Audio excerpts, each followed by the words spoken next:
Seja muito bem-vinda à minha Maratona Doce Saudável. Espero que você esteja tão animada quanto eu estou. Nesses 3 dias nós vamos trabalhar muitos pontos da confeitaria saudável. E todos eles foram pensados em você. Sabe aquela mensagem que você me enviou no direct? Ale, eu preciso tanto de ajuda para começar na confeitaria saudável, mas eu não sei por onde começar. Ai, Ale, eu queria entender os ingredientes das receitas, mas eu não sei nem para onde vem nem para onde vai. Ai, Ale, como fazer, Ale, para fazer com que o meu bolo sem trigo fique perfeito? Esses pequenos detalhes eu anotei, são importantes para mim também. E eu juntei todos eles para que essa Maratona Doce Saudável marque a sua vida, o seu começo na confeitaria.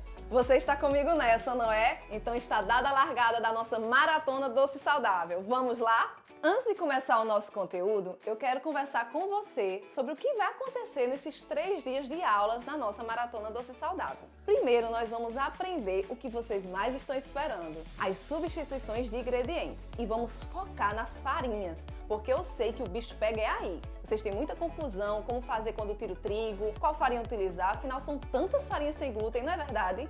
Então vamos tirar as dúvidas de vocês. No segundo dia, nós vamos transformar uma receita em um negócio de sucesso. Isso mesmo. Vou ensinar junto com vocês uma receita fácil, simples, barata, acessível e muito gostosa, que todos vão aprovar. E essa receita pode ser uma grande oportunidade de negócio para você, hein? E no terceiro dia, nós vamos aprender como começar o seu negócio em casa. Essas dúvidas de detalhe, como fazer com que uma receita que já funciona vire renda extra para sua família, sem sair de casa, sem abandonar os filhos, e tudo isso de forma simples, descomplicada, com os 4 elementos que eu utilizo na minha confeitaria e que são garantia de sucesso.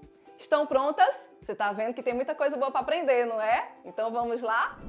Gente, quando eu decidi fazer essa Maratona Doce Saudável gratuitamente para vocês, eu pensei um pouco na minha história, porque eu sei que vai ajudar muitas mulheres. Muitas de vocês têm dificuldade em conciliar o trabalho fora de casa, as crianças, o dia a dia e essa agitação louca que nós temos, não é verdade? Pensando nisso, eu preciso compartilhar com vocês o que aconteceu comigo e me fez chegar até a confeitaria saudável. No início da minha trajetória, eu não sabia nada de cozinha, não sabia fazer um bolo, mal fritava um ovo. Mas nesse período eu me dedicava muito ao trabalho, aos estudos e me formei muito cedo, sou fisioterapeuta de formação, em seguida eu fiz logo mestrado, com 21 anos eu já era professora da Universidade Federal, então eu tinha uma vida muito voltada ao estudo, ao trabalho, essa rotina louca dessa nova geração. Mas dentro de mim sempre teve um desejo muito forte de ter filhos, de constituir uma família, e às vezes eu ficava me perguntando, quando isso acontecer, será que eu vou dar conta? Nesse período eu conheci meu esposo. Meu esposo é militar, nós nos casamos. Os militares, eles viajam para outras cidades e na nossa primeira transferência, nós saímos de Recife e fomos para o Rio Grande do Sul. No Rio Grande do Sul eu tive uma experiência muito interessante, porque eu fui com o coração querendo trabalhar, dar continuidade àquilo que eu fazia, de tanto trabalho e estudo, mas algo dentro de mim impedia de dar continuidade a isso. Hoje eu sei que era Deus. Eu tenho certeza que Deus estava me dizendo que aquele momento era para eu dar uma pausa, eu parar um pouco e fazer outras coisas que não eram só o trabalho e estudo. Então eu vivi uma vida de dona de casa. No primeiro momento da minha vida, acho que mais ou menos com 26, 27 anos, eu era dona de casa. Aí foi quando eu aprendi um pouco a fazer feijão, arroz, macarrão, atividades do lar que poucas nessa geração sabem fazer. Mas aí, nesse período, eu descobri que de repente era bom ficar em casa também. Algumas atividades que antes para mim eram tão banais, tão simples, faziam sentido para mim naquele momento. E vieram os filhos. Eu engravidei em 2 anos dos 2 filhos, uma gestação muito próxima da outra.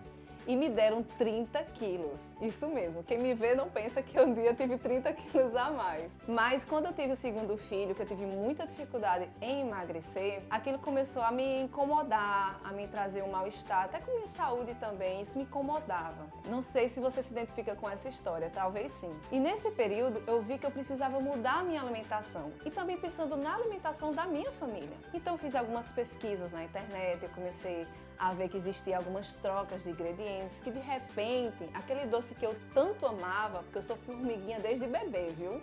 Aquele doce que eu sempre gostei de comer, eu poderia não abrir mão. Até porque eu estava numa fase que com 2 filhos pequenos em casa, eu não estava disposta emocionalmente a viver uma dieta muito restritiva. Eu não queria isso para mim naquele momento, mas eu sabia que eu precisava ajustar minha alimentação para ter mais saúde e para também conseguir emagrecer.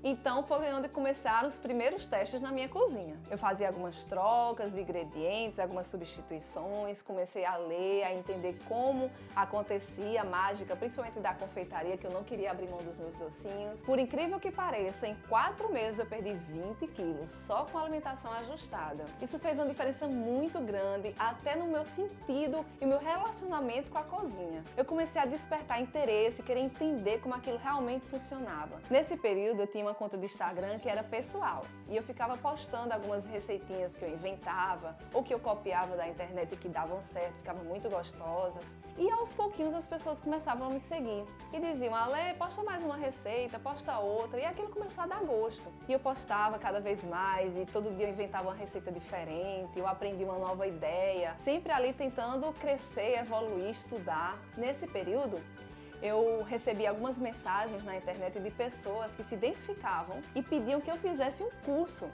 presencial. Na época eu estava morando em Salvador. Todas as coisas começaram a acontecer em Salvador. Eu marquei o meu primeiro curso presencial e em uma semana esse curso lotou. Quando eu abri a segunda turma, em uma semana também aquele curso lotou de alunas querendo aprender as minhas receitas saudáveis. Nessa época era salgado e doce. Então eu entendi que existia um público muito forte que queria aprender as receitas saudáveis. E eu comecei a investir. E nesse investimento de estudo, de aprendizado, eu vi que minha maior paixão era a confeitaria. Então eu decidi me dedicar só e exclusivamente aos doces saudáveis e inclusivos e abandonei a cozinha salgada. Então eu comecei a estudar, a me aperfeiçoar, a fazer cursos da confeitaria tradicional, convencional, cursos de cozinha saudável, entendendo de fibras, de composição, de ingredientes. E comecei a entender que aquilo tudo tinha um sentido, uma ciência por trás que poucas pessoas entendiam. Eu tive muita dificuldade de encontrar literatura para isso, para estudar. Muito que eu aprendi foi no dia a dia, no teste mesmo, no coloca aqui, não dá certo, troca isso, coloca o outro, aumenta aqui, diminui, joga fora ingredientes, joga fora bolo que dá errado. Se você faz testes como eu, sabe do que eu tô falando.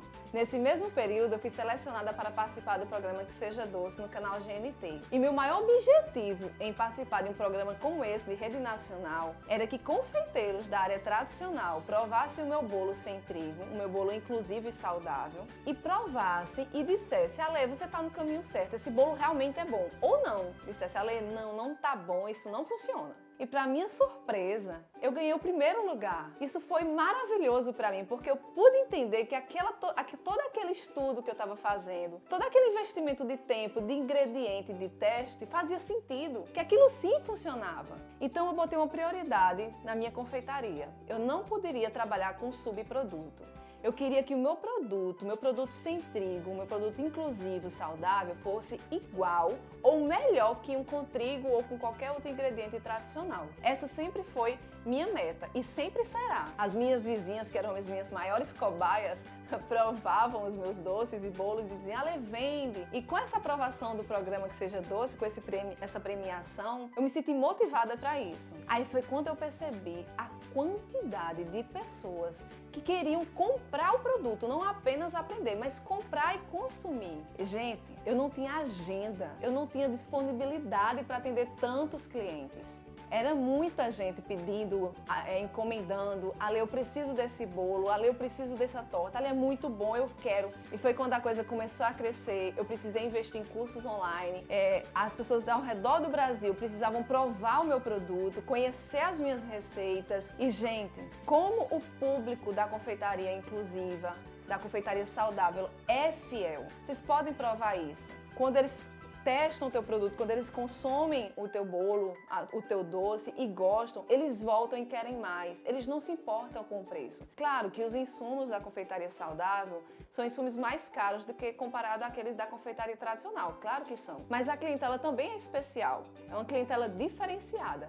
Primeiramente, ela sabe o que é bom. Ela sabe que os ingredientes fazem a diferença, são diferenciados não só no valor, mas na qualidade nutricional. E também eles sabem que aquele produto vale o valor que paga. Eles investem na saúde deles. Então tenha a ciência disso. Se você pensa, como eu trabalhei na confeitaria saudável, na venda, se você pensa em investir em comercializar os seus doces e bolos, saiba que sim, existe um público fiel esperando por você.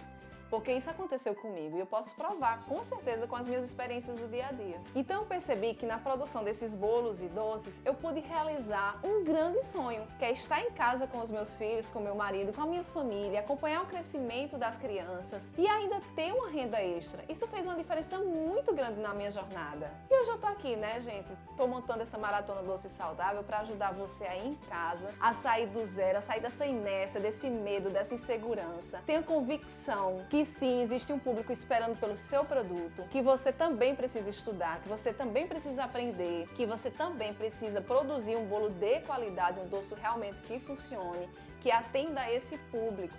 E que esse público, sim, vai ser fiel a você como produtora. Vamos lá, gente? Vamos botar essa mão na massa e vamos começar de vez a nossa produção, nosso aprendizado e nossa evolução na confeitaria saudável? Então, tô te esperando agora! Para começar a nossa maratona doce saudável, hoje nós vamos tratar de um assunto que pega vocês, que é a substituição de ingredientes. Mas primeiro, a gente tem que bater alguns pontozinhos que são fundamentais e básicos para o entendimento da confeitaria. A confeitaria saudável e a confeitaria inclusive, elas são diferentes, principalmente se você quer atender um público relacionado a uma ou a outra confeitaria. A confeitaria inclusiva é a confeitaria que atende aquelas pessoas que têm algum tipo de restrição alimentar, seja por opção ou por questões de saúde. As pessoas que têm alguma dificuldade no consumo de farinha de trigo, com glúten, ou as pessoas que têm alguma intolerância à lactose, à proteína do leite, ou os diabéticos que não podem consumir açúcar. A confeitaria inclusiva vem para atender esse público. Vou dar um exemplo. Você vai fazer uma festa em família, mas quer oferecer um bolo para todo mundo na festa. Mas tem aquele convidado que é diabético, ou tem o filho de uma amiga que é intolerante à lactose. Como incluir essa pessoa no seu evento? Com bolo, com docinhos inclusivos. Então a confeitaria inclusiva vem para esse público. A confeitaria saudável, por sua vez, é aquela confeitaria que pensa nos nutrientes dos ingredientes da receita. Pensa em fibras, em valor nutricional, em composição, em ser um produto mais natural, mais distante do industrializado, do artificial. São aquelas pessoas que querem se alimentar bem, inclusive em momentos especiais, que levam um bolo, que tem um docinho, ou naquele fim de semana que você quer comer uma sobremesa. Então a confeitaria saudável vem para esse público. Então deu para entender essa diferença, né? Existe sim, tá? Confeitaria saudável e funcional e a confeitaria inclusiva. Pensando na confeitaria saudável ainda, na funcional, a palavra funcional é importante a gente trabalhar ela também, porque os doces funcionais, eles são doces que atendem ingredientes que têm uma função específica. Na confeitaria tradicional, o ovo tem sua função, o leite tem sua função, a farinha de trigo tem sua função, a gordura tem sua função. Para quê? Para que o doce fique bom, fique gostoso, bem estruturado. Já a confeitaria saudável e funcional, inclusive a gente pode usar os dois nomes, tá? Para a mesma coisa, para a mesma confeitaria, ela está atendendo aquele cliente que pensa na qualidade nutricional do produto. Se tem mais fibras, se é mais nutritivo, então ele vai além da confeitaria tradicional. A confeitaria tradicional, ele pensa em como aquele bolo vai ficar gostoso e bem estruturado, por exemplo. Ou como aquela torta vai ficar bem apresentada e gostosa, né? Saborosa. Isso a confeitaria tradicional pensa. A confeitaria funcional e saudável, ela vai um pouco além. Ela pensa na questão dos ingredientes, na sua composição de nutrição, de fibras, de como aquilo vai contribuir para a saúde da pessoa que está consumindo aquele produto. Então é aí que pega a gente um pouquinho, porque como a gente vai fazer com que nosso bolo seja bem estruturado, seja gostoso, bonito, se a gente está usando ingredientes tão naturais, tão saudáveis, funcionais? Será que isso aí não vai pegar? Claro que vai, né? Eu sei que você tem alguma dificuldade em casa quando faz aquelas substituições. Por isso que essas aulas vão ser tão importantes, que a gente vai trabalhar nesse ponto, tá certo? A confeitaria, ela é muito vasta. Nós temos tortas, bolos, quindim, pudim, mousse, sorvete, cookie, é uma infinidade de produtos, não é verdade? Mas eu quero focar com vocês em bolos. Por que bolo ali? Porque bolo, acho que é a primeira experiência de todo mundo na confeitaria, né? Quem nunca fez quando criança um bolinho ali junto com a mãe, com a avó? Participou daquele processo junto os ovos, a farinha, o óleo. É toda uma química, né? E aquela experiência de ficar esperando no forno, o bolo crescer, aquele cheirinho invadindo da casa. Pra mim, bolo é poesia.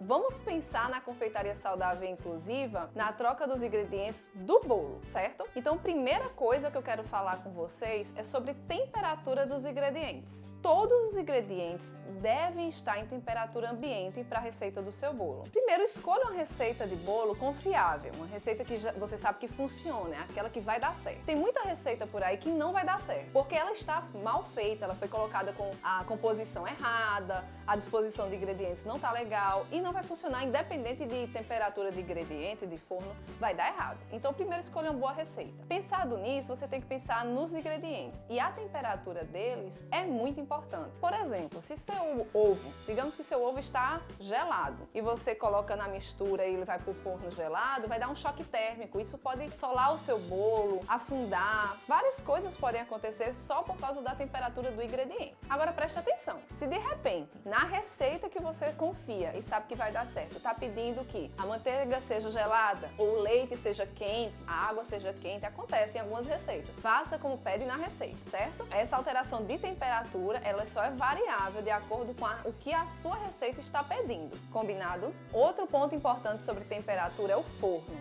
Existem fornos de convecção e fornos a gás, os domésticos. Primeiro eu vou falar do a gás doméstico. O forno que é da sua casa, a gás, ele tem uma temperatura dentro dele que eu posso dizer que não é uniforme. O que é que acontece? O fogo está embaixo do forno e essa temperatura ela sobe, então a parte de cima do forno, a temperatura em cima dele é mais alta do que embaixo. Então a gente sempre pede para você colocar o bolo na grelha do meio. Isso é muito importante, porque no meio vai estar equilibrado aquela temperatura dentro do seu forno. Nem vai estar muito quente porque não está na grelha de cima, nem vai estar menos quente com a grelha de baixo. E ainda existem fornos que do lado esquerdo fica mais quente que o direito, existe isso também. Então o forno a gás tem essa desvantagem, não tem como você controlar a temperatura exata em todas as partes dele, tá? Ainda tem outro fator também, a idade do forno também vai dar alteração. Muitas vezes um forninho mais velho não tem tanta força para acender uma chama maior, ou o mais novo é o contrário. Então você tem que entender o seu forno. Já o forno de convecção, a gente tem um controle mais exato da temperatura. Em todas as partes dele, a temperatura é a mesma. Então você consegue colocar vários discos de bolo e assar igual.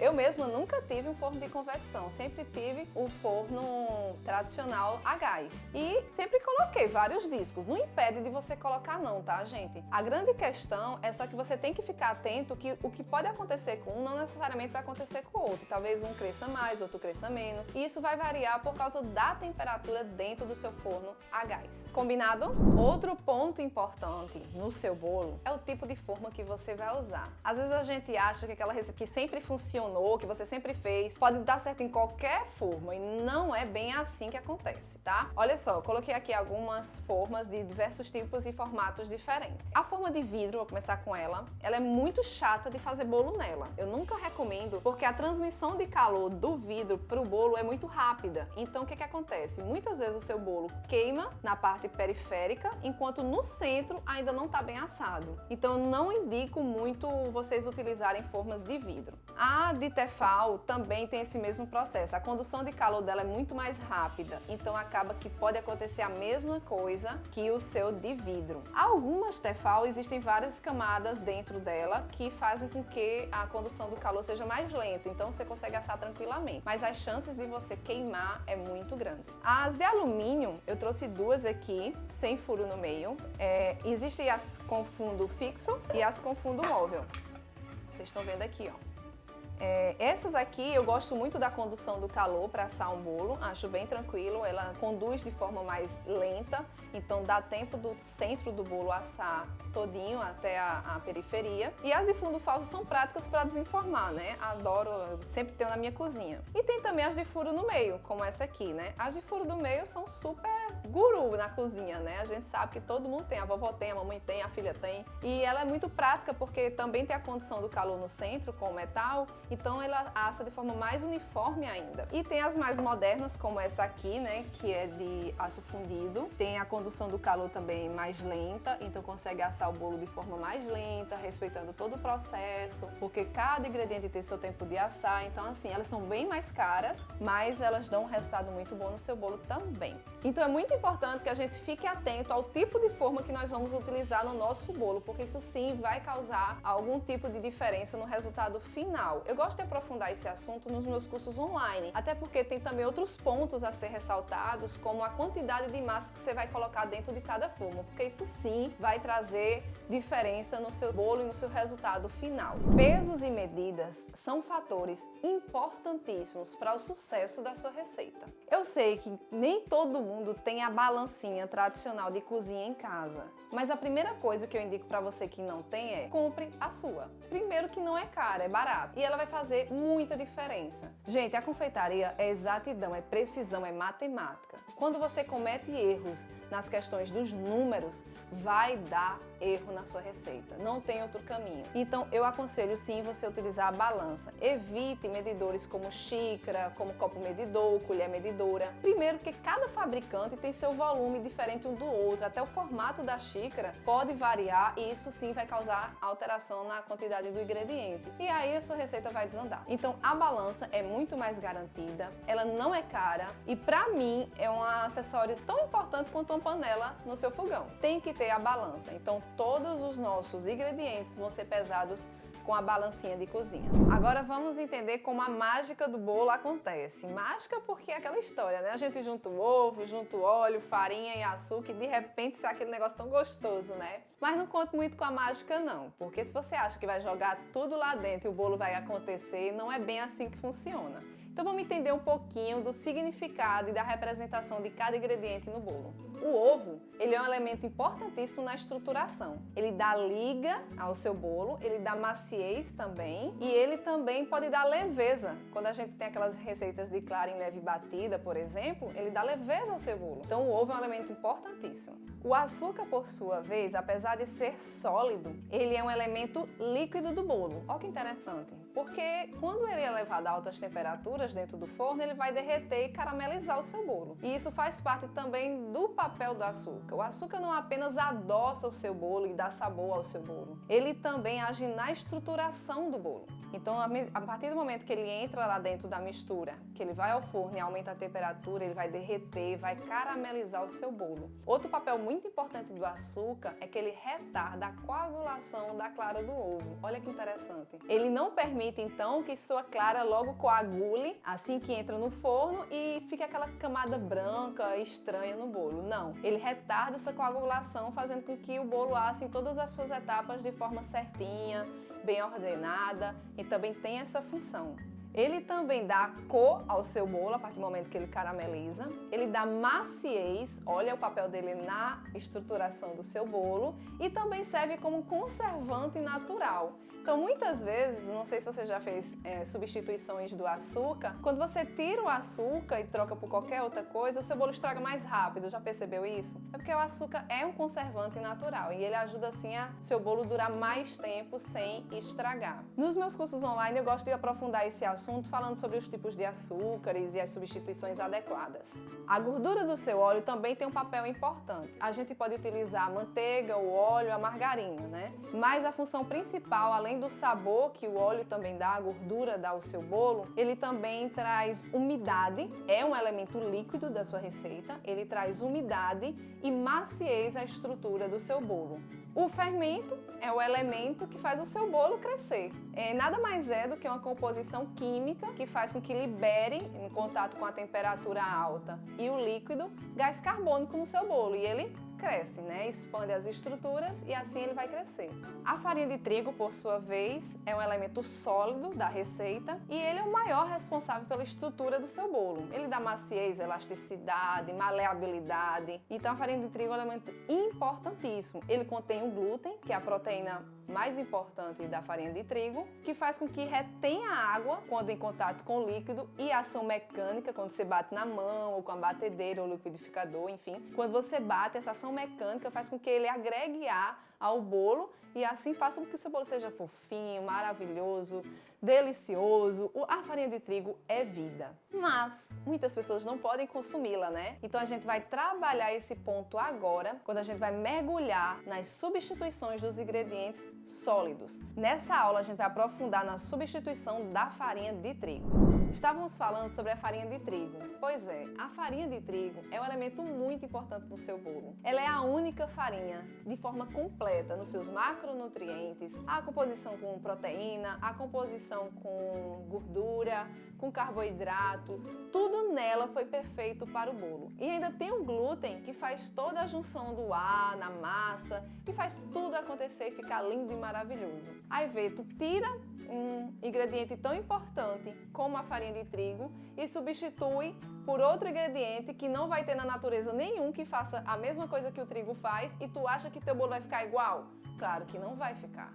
Por isso, nós temos que entender o papel das outras farinhas se a gente quer de fato fazer um bolo de qualidade. Como eu falei, nenhuma farinha vai ter o mesmo papel que o trigo executa no bolo. Então a gente tem que entender que cada farinha vai ter o seu papel e talvez juntando de forma certa, nós obtenhamos um resultado semelhante ao trigo ou até melhor. E é essa a minha proposta para vocês. Eu trouxe aqui 5 bolinhos, todos eles têm a mesma composição de ovos, óleo, açúcar e fermento, a não ser a farinha. A farinha foi o ingrediente que eu troquei. Em todas elas, eu botei a mesma quantidade de farinha. Nesse primeiro bolinho aqui, eu utilizei a farinha de trigo, tá? Essa é a receita original com farinha de trigo. Nesse segundo bolinho, eu tirei o trigo e troquei pela farinha de arroz, apenas a farinha de arroz, na mesma quantidade. Esse outro bolinho aqui eu troquei pela farinha de castanha do Pará, só coloquei a farinha de castanha do Pará, também na mesma quantidade. Essa aqui eu coloquei o polvilho doce e nessa aqui eu só utilizei a farinha de linhaça. Eu escolhi essas farinhas porque cada uma delas representa uma categoria que eu mesma fiz essa divisão, para poder entender a função que eu vou explicar daqui a pouquinho para vocês, tá? Vamos entender como funciona isso aqui. Primeiro eu vou abrir o bolo feito com farinha de trigo, que é a receita original, básica, para vocês entenderem. Quero que vocês percebam aqui a textura do bolo, é um bolo fofinho, não é um bolo mole, é um bolo bem estruturado, fofinho, macio. Vou cortar aqui para vocês verem dentro como ele está. Todo o papel do glúten bem executado, reteve bem o ar, um bolo fofinho, um bolo bem representado aqui, um bolo tradicional.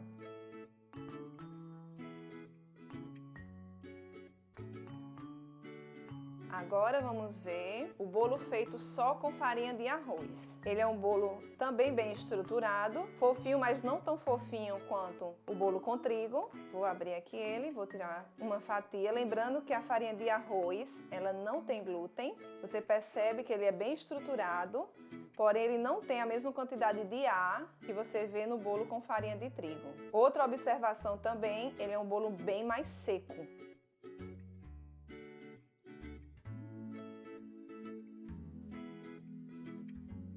Agora, vamos ver este bolinho aqui que só levou farinha de oleaginosa. Foi a farinha de castanha do Pará que eu escolhi. Você pode ver que ele afundou, não é nenhum segredo. Você vê que o bolinho afundou, ele tá bem molinho e agora a gente vai abrir ele. Você vê a quantidade de gordura que tem aqui até no próprio papel quando a gente abre e vê que realmente tem muita gordura aqui nesse bolo.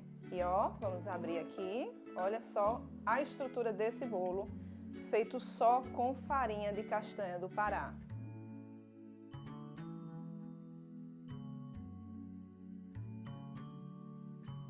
Agora o bolinho feito com polvilho doce.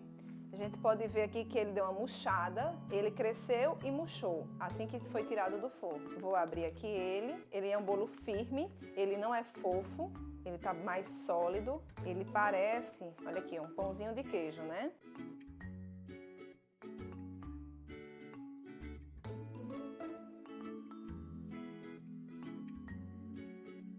E por fim, o bolo feito só com farinha de linhaça. Você vê que ele também afundou no centro, ele não se sustentou, tá bem molinho, bem macio. Vou abrir aqui ele pra gente ver dentro.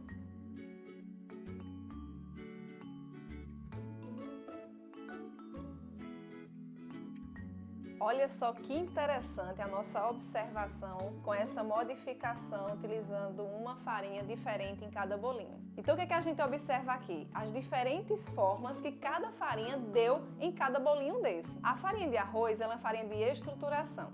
Deixa eu explicar isso aí. Eu gosto de dividir minhas farinhas em 4 grupos. Estruturação, farinhas de umidade, farinhas auxiliares na estruturação e farinhas nutritivas. Não que as outras não sejam nutritivas, mas o papel principal delas é agregar nutrição. Essas 4 divisões que eu gosto de fazer nas minhas farinhas sem glúten. A farinha de arroz é a farinha mais conhecida e eu classifico ela como farinha de estruturação. Você vê que é um bolo bem estruturado e a ausência do glúten você percebe nitidamente que ele agregou muito menos ar do que o bolo com trigo. A gente percebe aqui quando a gente vê as 2 fatias. E também é um bolo bem mais seco. A farinha de arroz ela tem menos gordura, menos lipídios que a farinha de trigo. Aqui a gente tem a farinha de oleaginosa, que eu escolhi a farinha de castanha do Pará, ou castanha do Brasil. É uma farinha riquíssima em gordura. Na verdade, qualquer farinha de oleaginosa é só você pegar o grão e moer até virar uma farinha. Nada mais é do que isso. Então ela é riquíssima em gordura. Então a gente tem um bolo muito úmido. Eu classifico essa farinha como uma farinha de umidade, ela traz umidade para a receita. A farinha auxiliar que eu escolhi para esse bolo foi o polvilho doce. Você vê aqui, ó, um bolo totalmente deformado. Você vê que não é o papel dele a execução de um bom bolo, de um bolo perfeito. E eu vou explicar isso daqui a pouquinho para vocês. E por fim, a farinha de linhaça, que eu classifico ela como uma farinha funcional, uma farinha nutritiva, que tem esse papel, mas não tem papel de estruturação. Você vê que o bolo afundou. Agora nós vamos ver o sabor de cada um. Eu vou chamar um convidado especial. Vou chamar aqui Beto, meu marido, para provar cada um deles, porque eu provando é uma coisa, né? Agora quando eu chamo outra pessoa, a gente tem que ver o que a outra pessoa tem a nos dizer sobre isso. E sabor, sim, é um fator muito importante, né? Vem cá, dê tchau para as meninas. E aí, pessoal, tudo bem? Ó, fazer esse sacrifício aqui. Vamos lá. Esse aqui é o bolinho de trigo, eu quero que você prove, que é o bolo padrão, para você comparar o sabor das outras. É um bolo de iogurte com baunilha, tá, gente? Um bolo bem básico, aquele bolo simples da vovó, tá bom? Quer mais? Quero mais. Agora o bolinho com farinha de arroz. A farinha de arroz ela tem um sabor característico. Você consegue perceber isso? Tem, né? Você quer mais? Consigo. É bem característico o sabor da farinha do arroz. Da farinha de arroz. Tem um rançozinho, eu gosto de usar essa palavra, um rançozinho assim, você sente que não é a farinha de trigo, na verdade. Agora com castanha do Pará. Tem um sabor bem úmido, bem gorduroso, né? Seu dedo você deve estar sentindo a gordura, né? No bolo. E o sabor característico da farinha, né? Da castanha. Você sente bem o gosto da castanha. Muito. É gostoso. Agora todos estão bons. Quem gosta de castanha do Pará vai gostar desse bolo, né? Com certeza. Agora o polvilho. Veja se dá algum sabor diferente da farinha de trigo. Diferente. Diferente, acho que não muito gostoso, né? Tô falando de sabor, o que é que você achou de sabor? Você vê que não tem o mesmo sabor dos demais, né? Falta algo. Certo. E esse é farinha de linhaça dourada. Tem um sabor bem forte também, né? Bem forte da linhaça. Bem da linhaça. Você gostou desse? Pode ser sincero. Não. Obrigada, amor. Gente, então a gente vê que também mexe no sabor do seu bolo, né? A farinha de trigo é o padrão e tem as outras que a gente pode utilizar. O que é que eu quero mostrar com isso para vocês? Eu quero que vocês entendam que a gente não pode simplesmente usar uma farinha e substituir diretamente com trigo. Eu quero que vocês entendam o porquê do mix de farinhas. A gente precisa entender o papel de cada uma, unir na proporção certa, para assim a gente ter um bolo sem glúten perfeito. Então a gente precisa esse entendimento, a gente precisa entender cada papel, cada farinha, o que cada uma faz, para que a gente chegue perto do padrão que seria um bolo com trigo. Vamos agora falar sobre as farinhas de estruturação. Como assim, Ale? Farinha de estruturação é aquelas que dão uma boa estrutura para o seu bolo. Lógico, não use somente ela. É o que eu tenho dito aqui, batendo essa tecla sempre. Existe o mix, você tem que criar o seu mix. Mas a farinha de estruturação, ela tem um papel importantíssimo no seu mix. E quais são elas? Eu tenho aqui a farinha de arroz, a farinha de arroz branca, a farinha de arroz integral, que também é o grão do arroz, mas com a casquinha moída junto. E a famosa farinha de aveia, lembrando que o grão da aveia em si, ele não tem glúten, mas o manuseio, o processo de moer do grão, muitas vezes as indústrias, elas têm a contaminação cruzada.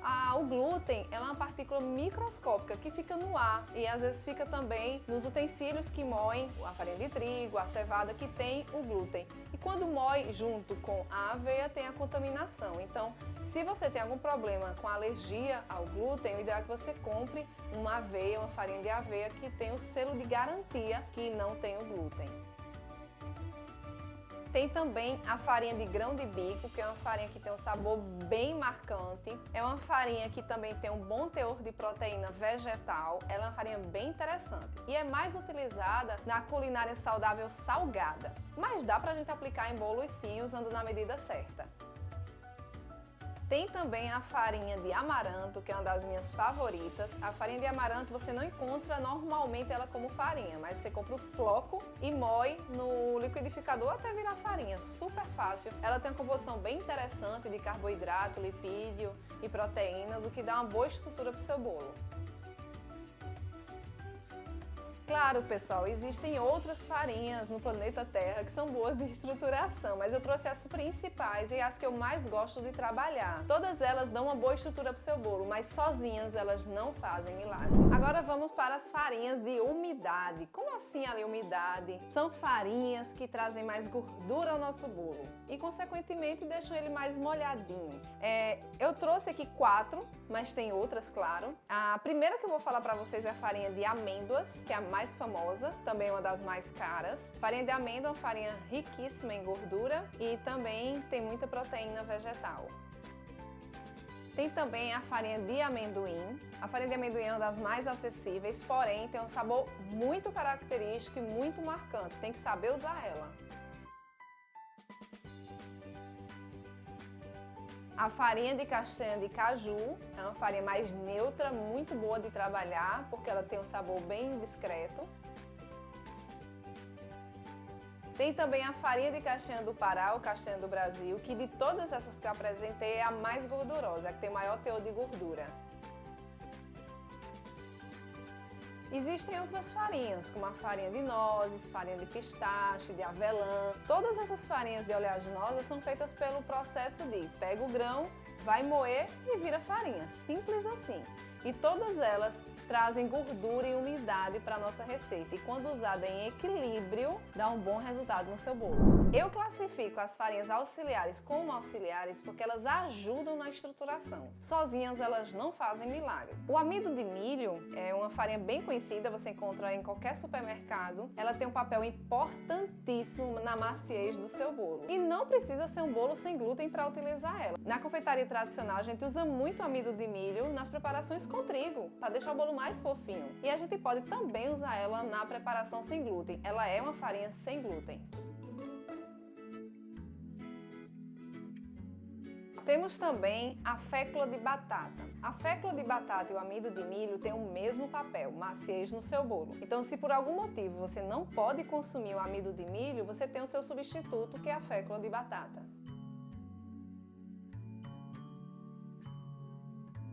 Outra farinha auxiliar é o polvilho doce. O polvilho doce da Liga. Lembra do bolinho que eu fiz só com ele? Como ele ficou liguento, igual um pãozinho de queijo? Aquele pãozinho de queijo que você faz, que dá aquela liga quando você corta, não é o queijo não, tá? É o polvilho doce que faz aquilo. Então ele tem um papel importantíssimo na liga. Vou dar uma dica para vocês que é um pulo do gato. A farinha de aveia, ela é muito ruim em liga. Ela é uma farinha boa de estruturação. Mas se você faz um bolo só com farinha de aveia, já percebeu que quando a gente corta a fatia ele meio que esfarela? É porque falta liga. Então o polvilho doce vai muito bem nessa hora. Todas essas 3 farinhas, elas são pobres em nutrientes e refinadas. Então eu aconselho vocês usar elas com moderação. Dá para aplicar sim, seu bolo não vai deixar de ser nutritivo a partir do momento que você usa as outras farinhas combinadas e assim você vai agregar valor nutricional ao seu produto. Mas elas têm um papel tão importante que eu prefiro usá-las de forma moderada. E a dica que eu dou para vocês é usar as farinhas auxiliares de estruturação em média de 30 a 40% da quantidade quantidade total de farinhas da sua receita. Existem duas farinhas que também são auxiliares na estruturação, que são mais nutritivas. A psyllium é uma fibra bem importante, que ela ajuda muito na liga. Eu particularmente acho que o polvilho doce tem um papel mais forte, executa melhor essa função de liga do que o psyllium. Mas se você não quer de jeito nenhum usar o polvilho, é uma opção o psyllium. Agora é bem mais caro e você tem que ter muito cuidado no uso, tá? O ideal é que você use até uma colher de sopa, a depender do tamanho do seu bolo. Temos também a goma xantana. A goma xantana também não é fácil de achar e algumas pessoas classificam ela como substituto do glúten, porque ele tem esse papel de agregar o ar. Mas eu não julgo que ele chegue à altura de um glúten. Ele pode sim juntar um pouco de ar, auxilia, mas não dá a mesma estruturação do glúten. Mas se você tiver em sua cidade, você tiver condições de comprar, é um bom auxiliar na sua receita. E também tem que ter muito cuidado na quantidade. Como falei, use até uma colher de sopa no seu bolo. E por fim, a classificação final que eu dou para as farinhas sem glúten é essas farinhas que têm um papel mais para agregar nutrição à nossa receita do que qualquer outro papel em si. Primeiro eu vou falar da farinha de linhaça, aqui é a farinha de linhaça dourada, mas você também pode encontrar a marrom, só que a marrom ela tem um sabor ainda mais forte que a dourada, então eu não recomendo a utilização em receitas, eu prefiro realmente a dourada, apesar de ter um pouquinho um custo mais alto. E a farinha de coco? Aqui eu trouxe em duas versões, a farinha de coco branca e a farinha de coco escura. O sabor, na minha opinião, é muito semelhante, mas a farinha de coco branca, ela é ótima pra gente aplicar em bolos que a gente quer um bolo mais clarinho, branquinho. E a farinha de coco escura, quando a gente usa um de chocolate, por exemplo, ou em panquecas, em crepes, vai muito bem. Todas essas três farinhas, ela tem um valor nutricional muito bom, é muito rica em fibras, também tem muita gordura, todas elas têm muita gordura. Só que quando a gente usa sozinha na receita, principalmente para o bolo, não fica bom. Elas têm uma péssima estruturação. Vocês viram que eu fiz um bolo só com farinha de linhaça e afundou no meio. Não fica legal, ela não tem firmeza. A farinha de coco também, ela é pobre demais em liga. Então, se você fizer um bolo só com a farinha de coco, ele esfarela demais. Não cresce, ela é pesada por causa da gordura, então não deixa o agregar. Então, para estruturação não é legal. Aí é que tá. Quando eu vou aplicar elas, a dica que eu dou para vocês é, quando eu tô fazendo um bolo que tem muita farinha refinada, farinha de arroz branca, eu botei muito amido, aí eu quero botar nutrição nesse bolo, aí eu mesclo, eu boto um pouquinho da farinha de coco ou eu boto da de linhaça.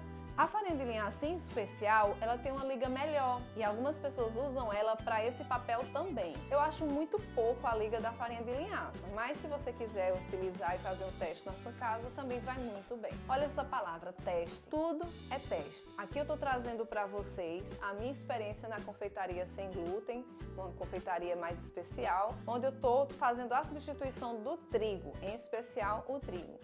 E o que eu dou de dica para vocês montarem o mix de vocês é o seguinte: trabalhe a maior quantidade as farinhas de estruturação com as de umidade e numa quantidade menor as farinhas auxiliares e nutritivas. E assim você vai ter um bom mix. Essa dica você não encontra na internet, não encontra fácil não. Só realmente na minha maratona doce e saudável. Eu espero que você tenha aprendido muito, que você tenha absorvido o máximo de conhecimento. E se você ainda não está no meu grupo VIP do WhatsApp, faça parte clicando no botão aqui embaixo, porque é lá que você vai receber os links com todas as aulas da minha maratona. Te encontro amanhã!